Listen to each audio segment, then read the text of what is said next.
BNP chairperson Begum Khaleda জিয়ার রুহের মাগফেরাত কামনায় রাজধানীর গুলশান আজাদ মসজিদে বাদ আসর মিলাদ ও দোয়া মাহফিলে অংশ নেন ছেলে তারেক রহমান। মিলাদ ও দোয়া মাহফিলে বিএনপির মহাসচিব মির্জা ফখরুল ইসলাম আলমগীর সহ স্থায়ী কমিটির সদস্য ও কেন্দ্রীয় নেতারাও উপস্থিত ছিলেন। মরহুমা খালেদা জিয়ার জন্য দোয়া মাহফিলে শহীদ রাষ্ট্রপতি জিয়াউর রহমানকেও স্মরণ করা হয়। দোয়া করা হয় তার ছোট ছেলে আরাফাত রহমান কোকোর জন্য। এতে তারেক রহমানের সহধর্মিণী সুবাইদা রহমান, মেয়ে জায়মা রহমান, কোকোর সহধর্মিণী সৈয়দা শামিলা রহমান সহ বেগম খালেদা জিয়ার পরিবারের সদস্যরাও উপস্থিত ছিলেন। এছাড়া দলমত নির্বিশেষে বিপুল সাধারণ মানুষও মরহুমার রুহের মাগফেরাত কামনায় শরিক হন। এর আগে দুপুর থেকে গুলশান সেন্ট্রাল মসজিদ ও এর আশপাশের এলাকায় বিএনপি এবং এর অঙ্গ সহযোগী সংগঠনের নেতাকর্মীরা জড়ো হন।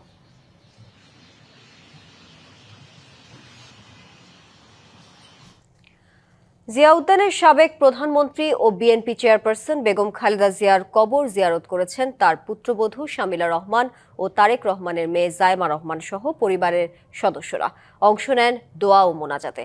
এছাড়া রাষ্ট্রীয় শোকের শেষ দিনেও বেগম জিয়ার কবরে শ্রদ্ধা জানাচ্ছেন সর্বস্তরের মানুষ। লাখো জনতার শ্রদ্ধায় সিক্ত হয়ে জিয়া উদ্যানে স্বামীর কবরের পাশে চিরনিদ্রায় শায়িত বিএনপি চেয়ারপারসন বেগম খালেদা জিয়া। রাষ্ট্রীয় শোকের শেষ দিন শুক্রবার সকালে কবর জিয়ারত করতে আসেন পরিবারের সদস্যরা। ছিলেন ছোট পুত্রবধূ সৈয়দা শারমিলা রহমান, নাতনি জাইমা রহমান সহ পরিবারের অন্যান্য সদস্যরাও। এ সময় শোকাহত জাইমা রহমান পরিবারের সদস্যদের সাথে নিয়ে দোয়া ও মোনাজাতে অংশ নেন এবং খালেদা জিয়ার আত্মার মাগফিরাত কামনা করেন। গণতন্ত্রের প্রতীক আপসী নেত্রীর প্রতি শ্রদ্ধা জানাতে ঘন কুয়াশা আর শীত উপেক্ষা করে এদিন সকাল থেকে জিয়া উদ্যানে আসেন বিএনপির নেতাকর্মীরা। ছিলেন বিভিন্ন শ্রেণী পেশার মানুষ। আমার ঠিকানা বাংলাদেশ, আমার ঠিকানা বাংলাদেশের মাটি এবং মানুষ। আমি বিদেশে যাব না, কিন্তু অনেকেই বিদেশে পালিয়ে গিয়েছে। দেশটি বেগম খালেদা জিয়া এই মাটি ছেড়ে যাননি। যতক্ষণ পর্যন্ত বেঁচে আছি বেগম খালেদা জিয়ার সেই যে আদর্শ দিয়ে গিয়েছেন আমরা ধারণ করে জীবনের শেষ দিন পর্যন্ত এটা কার্যকর করার জন্য আমরা চেষ্টা চালিয়ে যাব। তারা কবর জিয়ারত করার পাশাপাশি শ্রদ্ধা নিবেদন করেন। ছুটে আসেন ঢাকার বাইরে বিভিন্ন প্রান্তের মানুষও। তাদের কাছে বেগম খালেদা জিয়া যেন এক আবেগের নাম। আমাকে সাহায্য করেছে এই নর্থ সাউথ ইউনিভার্সিটি করা, এই সাউথ ইস্ট ব্যাংক করা এবং আরও বিভিন্ন প্রতিষ্ঠানে আমাকে মূল্যায়ন করা। তার জন্য তাকে আবারও শুকরগুজার করি এবং দোয়া করি আল্লাহ যেন ওনাকে ব্যস্ত নসিব করে। দেশপ্রেমের পক্ষে, দেশকে ভালোবাসার পক্ষে, আনকম্প্রোমাইজিং থাকা এবং সবসময় মাথা উন্নত করে রাখা, কারো কাছে মাথা নিচু করা নয়, এটা হচ্ছে খালেদা জিয়ার আদর্শ। দেশমাতা এবং শহীদ প্রেসিডেন্ট জিয়াউর রহমানের জন্য সবাই দোয়া প্রার্থনা করে এবং আমাদের নেতা জনাব তারেক রহমানকে যাতে সবাই পাশে দাঁড়ায় এবং আমাদের তারেক রহমানও যাতে তার মায়ের অপূর্ণ কাজগুলো পূর্ণ করতে পারে। তারা বলছেন বেগম জিয়া দেশের মানুষের কথা চিন্তা করেছেন, গণতন্ত্র প্রতিষ্ঠায় ছিলেন নিবেদিত। Bijoy Kumar Das, DBC news, Dhaka. RFL ওয়াট্রো যত্নে রাখতে চান ইনসেক্ট রিপেলেন্ট মাস্টার ব্যাচ যুক্ত আরএফএল ওয়াট্রো কাপড় যত্নে রাখার number 1 solution. BNP chairperson Begum Khaleda জিয়ার রুহের মাগফিরাত কামনা করে বাদ জুমা মসজিদে মসজিদে বিশেষ দোয়া হয়েছে। দল মত নির্বিশেষে অংশ নেন মুসল্লিরা। এদিকে 3 দিনের রাষ্ট্রীয় শোকের শেষ দিনেও বিএনপি কেন্দ্রীয় কার্যালয়ে দেখা যায় নেতাকর্মী ও সাধারণ মানুষের ভিড়। বেগম খালেদা জিয়ার স্মরণে আজও সর্বস্তরের মানুষ লিখছেন শোকগাথা। পরিবার ও দলের নেতাকর্মী সহ কোটি ভক্তকে কাঁদিয়ে মঙ্গলবার না ফেরার দেশে পাড়ি জমান বিএনপির চেয়ারপারসন বেগম খালেদা জিয়া। বুধবার রাষ্ট্রীয় মর্যাদায় দাফন করা হয় প্রয়াত শহীদ রাষ্ট্রপতি জিয়াউর রহমানের কবরের পাশে। বেগম জিয়ার মৃত্যুতে 3 দিনের রাষ্ট্রীয় শোক আজ শেষ হচ্ছে। পাশাপাশি বিএনপির পক্ষ থেকেও পালন করা হচ্ছে 7 দিনের একই কর্মসূচি। কেন্দ্রীয় কার্যালয়ে রাখা হয়েছে শোক বই, যেখানে শোক প্রকাশ করছেন সব শ্রেণী পেশার মানুষ। বইয়ে স্বাক্ষর করে বেগম খালেদা জিয়ার বিদেহী আত্মার মাগফিরাত কামনা করেন সাধারণ মানুষ। বলেন, দেশের গণতান্ত্রিক যাত্রায় বেগম জিয়া এক অবিস্মরণীয় নাম। যেভাবে আমাদেরকে আগলায় রেখেছেন, আমরা যেন তার পথ অনুসরণ করে সেভাবেই দেশটাকে আগলায় রাখতে পারি। তিনি আমাদের মাঝে নাই, কিন্তু তার যে গণতন্ত্রের যে এস্টাবলিশমেন্টটা আমাদের ভিতরে সর্বস্তরের জনগণের জন্য এটা একটা দীর্ঘ একটা পরিকল্পনা হয়ে দাঁড়াবে। যেন বেগম খালেদা জিয়াকে আল্লাহ পাক রব্বুল আলামিন ব্যস্ত নসিব করেন। দলের পক্ষ থেকে এদিন বিশেষ দোয়ার আয়োজন করা হয়। কেন্দ্রীয়ভাবে জাতীয় মসজিদ বায়তুল মোকাররমে বেগম জিয়া ও তার পরিবার ও দেশের জন্য দোয়া করেন খতিব।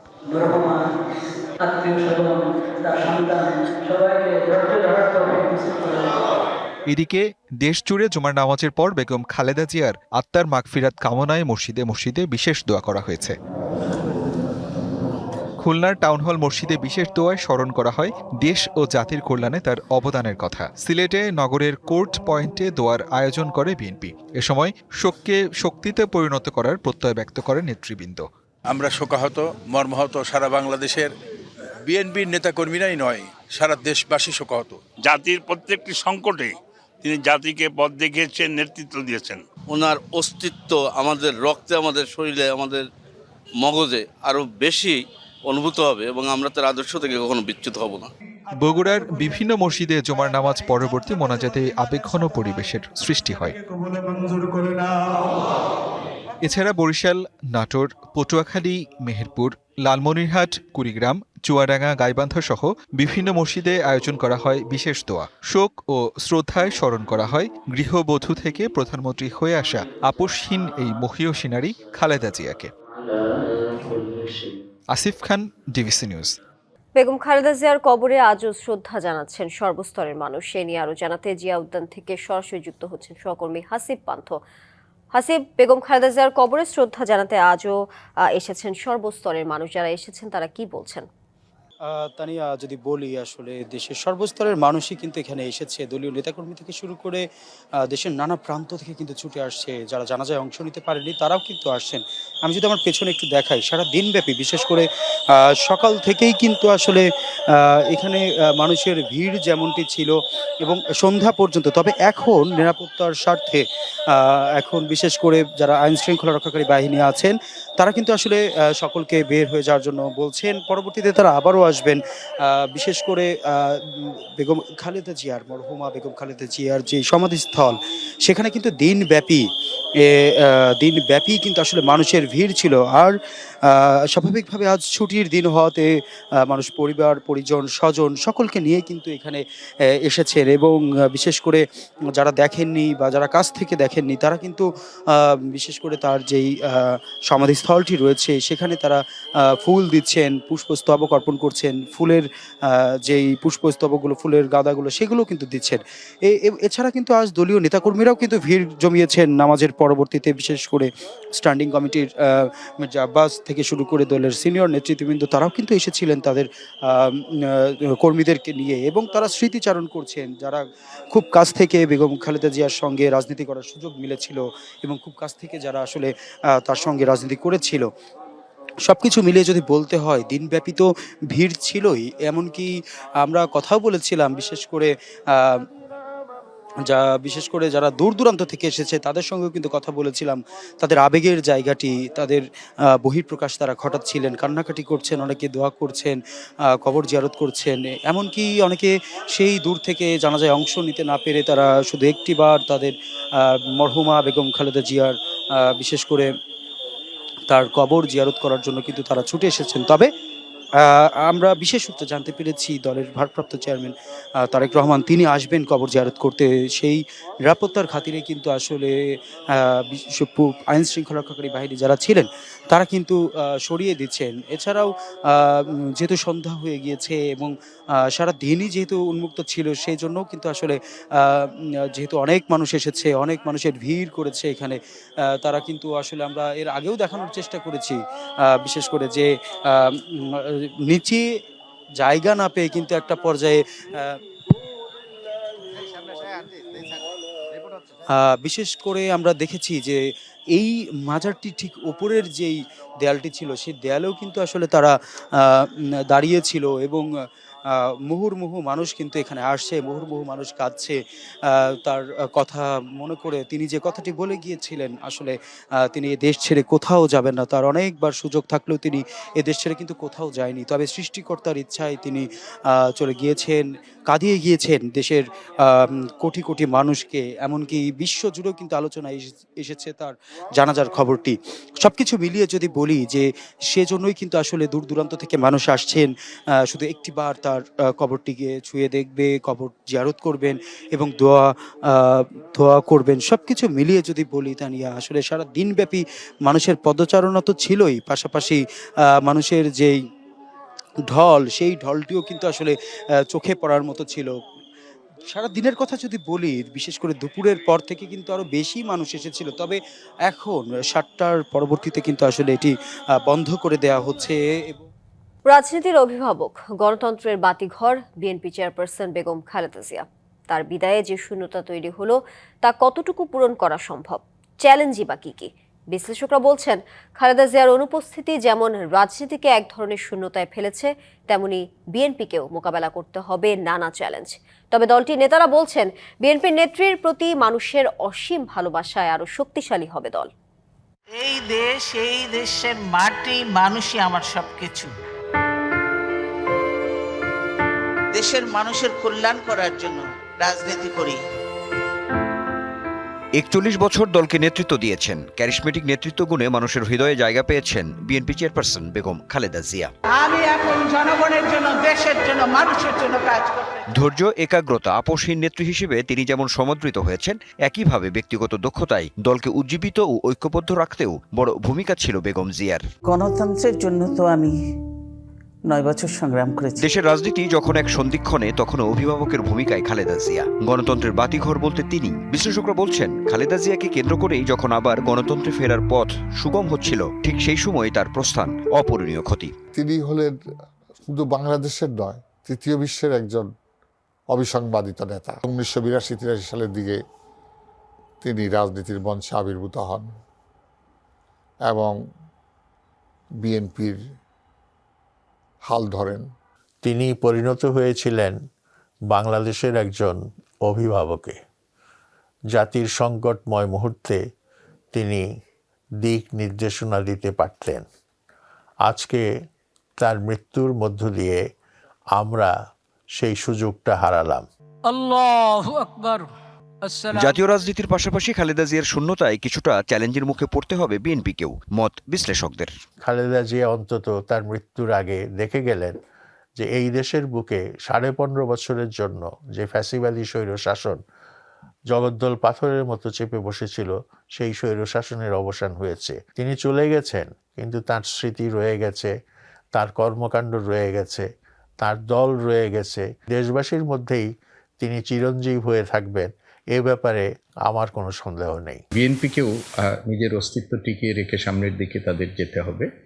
সেই ক্ষেত্রে বিএনপির জন্য এটা একটা বড়, আমরা বলবো যে চ্যালেঞ্জের জায়গায় তারা পড়েছেন। তারেক রহমানের যে চ্যালেঞ্জগুলো আছে, সেই চ্যালেঞ্জগুলোকে মোকাবেলা করার ক্ষেত্রে কয়েকটা জিনিস তার জন্য বাড়তি সুবিধা হবে। একটা হলো যে তিনি শহীদ রাষ্ট্রপতি জিয়াউর রহমান এবং খালেদা জিয়ার সন্তান। তারেক রহমান রাজনীতিক হিসেবে পরিপক্ক হয়েছেন উল্লেখ করে আদর্শিক জায়গা ঠিক থাকলে সব চ্যালেঞ্জ তিনি মোকাবেলা করতে সক্ষম হবে বলেও মনে করেন বিশ্লেষকরা। অনেকেই এখনো আছেন যারা তার বাবার আমল থেকে রাজনীতি শুরু করেছিলেন, ঘনিষ্ঠ ছিলেন, এখনো তারা দলে আছেন। তাদের যে অভিজ্ঞতা, সেই অভিজ্ঞতাটাকে তিনি কাজে লাগাতে পারবেন। Anwar Hossain, DBC news, Dhaka.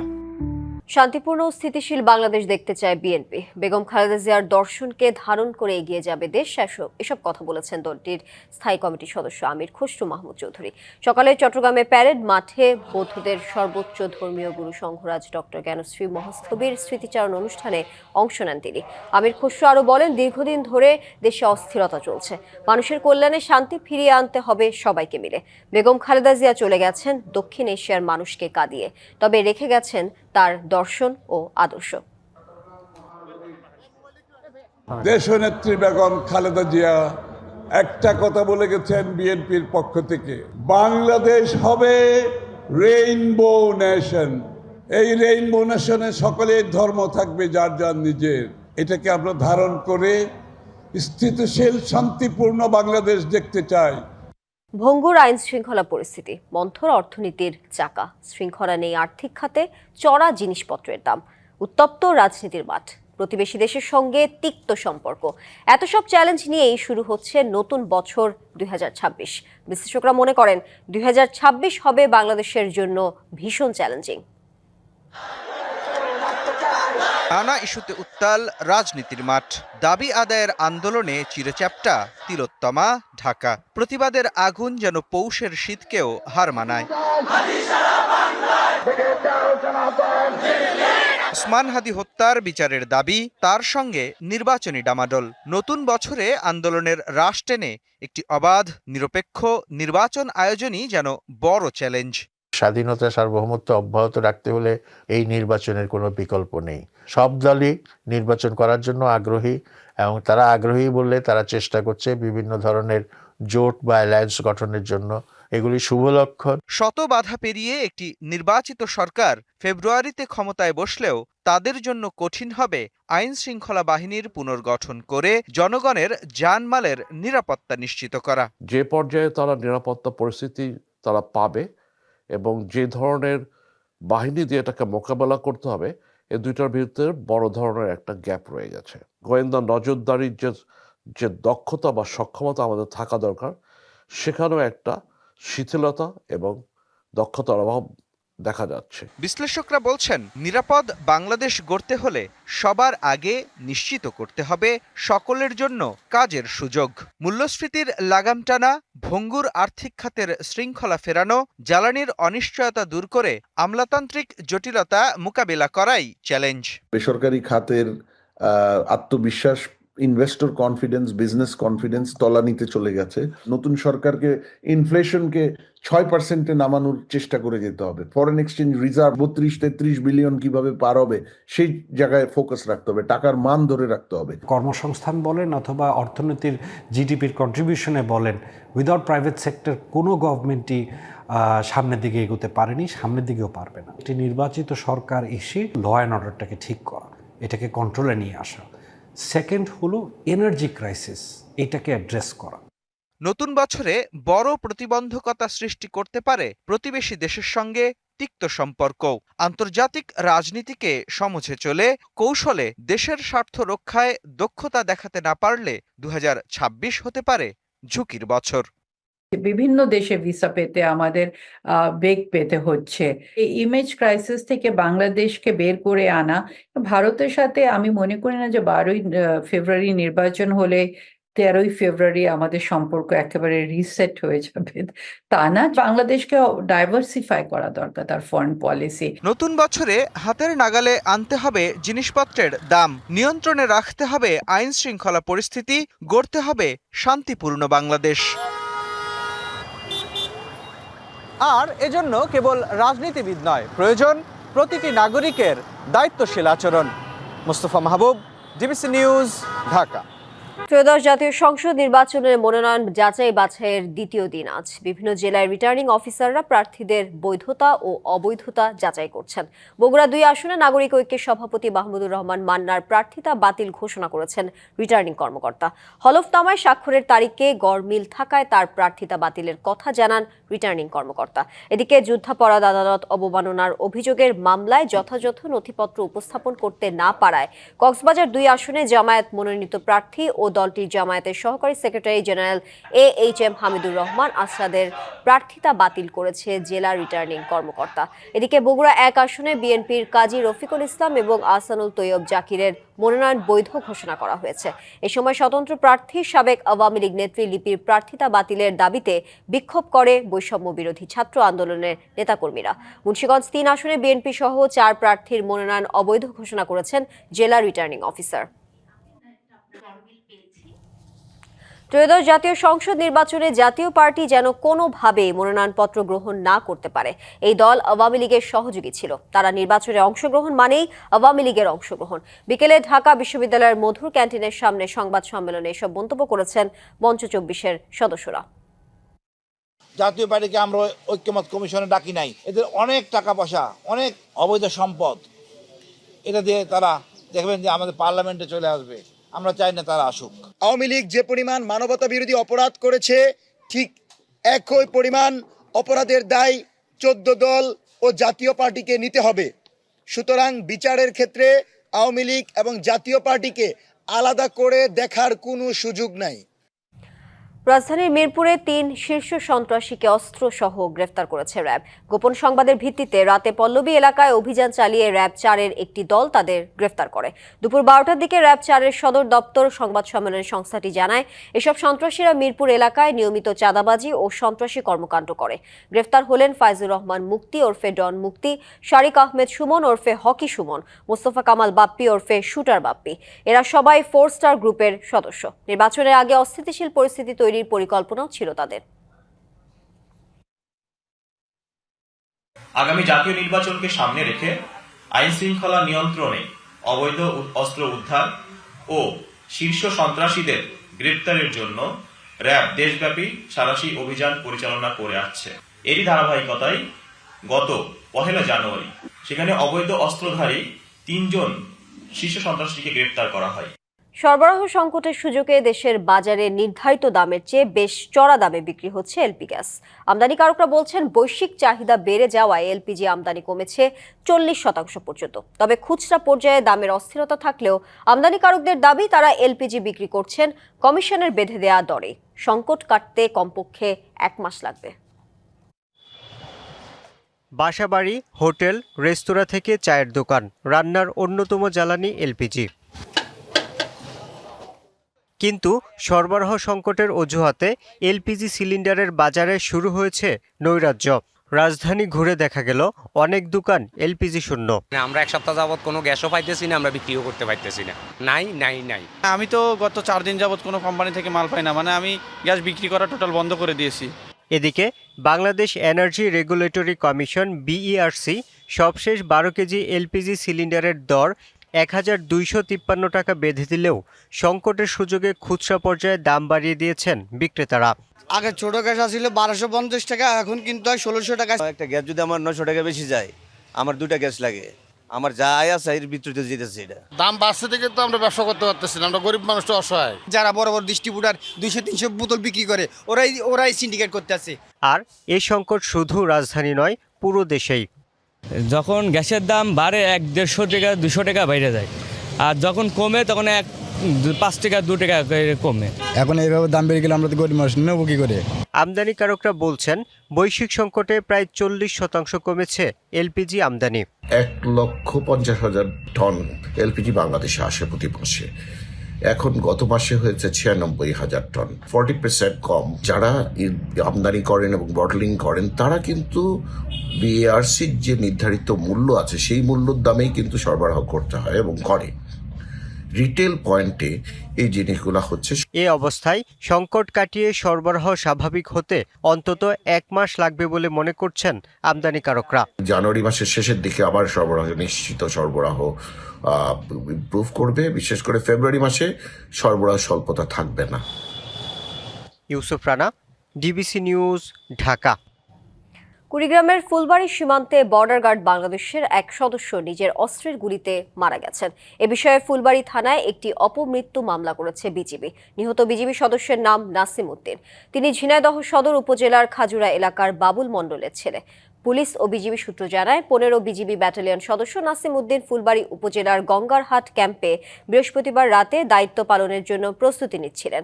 এ সময় আচমকা গুলির শব্দ শুনে সহকর্মীরা এসে দেখেন সৈনিক নাসিম বুকে গুলিবিদ্ধ অবস্থায় মেঝেতে পড়ে আছেন। পরে হাসপাতালে নিয়ে গেলে চিকিৎসক তাকে মৃত ঘোষণা করেন। ময়নাতদন্তের রিপোর্ট পেলে বিস্তারিত জানা যাবে বলে জানিয়েছেন ফুলবাড়ি থানার অফিস ইনচার্জ মাহমুদ হাসান নাইম। ঘন কুয়াশার কারণে শাহজালাল আন্তর্জাতিক বিমানবন্দরে উড়োজাহাজ চলাচল ব্যাহত হচ্ছে। আজ 9টি ফ্লাইট নিরাপত্তার স্বার্থে পাঠানো হয় অন্য 3টি বিমানবন্দরে। এর মধ্যে 4টি ফ্লাইট চট্টগ্রাম, 4টি কলকাতা এবং 1টি ফ্লাইট ব্যাংকক বিমানবন্দরে ডাইভার্ট করা হয়। শাহজালাল বিমানবন্দর কর্তৃপক্ষ জানায়, আবহাওয়া স্বাভাবিক হলে সব ফ্লাইট অপারেশন পুনরায় স্বাভাবিকভাবে উড্ডয়ন এবং অবতরণ শুরু হয়। পৌষের মাঝামাঝি সময়ে সারা দেশে জেঁকে বসেছে শীত। আজ সর্বনিম্ন তাপমাত্রা রেকর্ড করা হয়েছে যশোরে 8 ডিগ্রি সেলসিয়াস। কনকনে ঠান্ডায় স্থবির হয়ে আছে জনজীবন। শৈত্যপ্রবাহের বিস্তৃতি কমে এলেও কুয়াশাচ্ছন্ন দেশের 2/3 এলাকা ব্যাহত হচ্ছে সড়ক ও নৌ যোগাযোগ। ঘটছে দুর্ঘটনা। বিষণ্ণ প্রকৃতি, ঘন কুয়াশায় ঢেকে আছে সবকিছু, নিস্তব্ধতা গ্রাস করেছে প্রকৃতি। বেলা গড়িয়ে দুপুরের পর দেখা মিলছে নিস্তেজ সূর্য। পৌষের মাঝামাঝি সময়ে শীত জেঁকে বসেছে সারা দেশে। 7 জেলায় বইছে শৈত্যপ্রবাহ। শুক্রবার দেশের সর্বনিম্ন তাপমাত্রা রেকর্ড করা হয় যশোরে 8 ডিগ্রি সেলসিয়াস। গেল 3 দিন ধরে বরিশাল ও খুলনা বিভাগে দাপট দেখাচ্ছে শীত। কনকনে ঠান্ডায় স্থবির জনজীবন। ঠান্ডায় কষ্টের মধ্যে আছে, শীতে কোনো কাজকর্ম করা যায় না, বাইরে হওয়া যায় না। সন্ধ্যার পরে হাত বের করা যায় না, মাথা কান এগুলো বের করা যায় না। খুবই হলো খুলনা অঞ্চলে জবুথবু অবস্থা। হিমেল বাতাসে উত্তরের জেলাগুলোতেও কনকনে ঠান্ডা। এই অঞ্চলের মধ্যে রাজশাহীতে সর্বনিম্ন তাপমাত্রা রেকর্ড করা হয় 8.2 ডিগ্রি সেলসিয়াস। আমাদের বয়সী যারা তারা মোটেও সহ্য করতে পারে, যারা বৃদ্ধ বয়স তারা তো সহ্য করতে পারছে না। শীতের প্রখরতা রাজশাহীতে এত বেশি। পঞ্চগড়ে প্রচুর ঠান্ডা, কুয়াশা ভাব, কুয়াশা পড়তেছে। গাড়ি ঘোড়া কম, যাত্রীও কম, আর ঠান্ডা প্রচুর, কুয়াশা প্রচুর। শীতে বেশি বিপাকে খেটে খাওয়া ও ছিন্নমূল মানুষ। উষ্ণতা পেতে খড়কুটুর আগুন জ্বালান অনেকে। খুব শীত, গরিব মানুষ ভাড়া মতো দেয়। গরিব মানুষ করে খাইতে হবে। ঠান্ডার দিনে সকাল রাত কিছু নেই, ঠান্ডার দিনে কাজ করতে হয়। এদিকে ঘন কুয়াশার প্রভাব পড়েছে সড়ক ও নৌপথে। গেল রাতে ঢাকা মাওয়া এক্সপ্রেসওয়েতে 5টি যানবাহনের সংঘর্ষে অন্তত 12 জন আহত হন। পাটুরিয়া দৌলতদিয়া ও শরীয়তপুর চাঁদপুর নৌরুটে বন্ধ হয়ে যায় ফেরি চলাচল। Habibur Rahman, DBC news desk. DBC সংবাদে এই ছিল এখনকার মতো। ডিবিসি নিউজের সংবাদগুলো পড়তে ভিজিট করুন dbcnews.tv আর ভিজিট করুন ডিবিসির ফেসবুক পেজ এবং ইউটিউব চ্যানেল। ডিবিসির সঙ্গে থাকুন।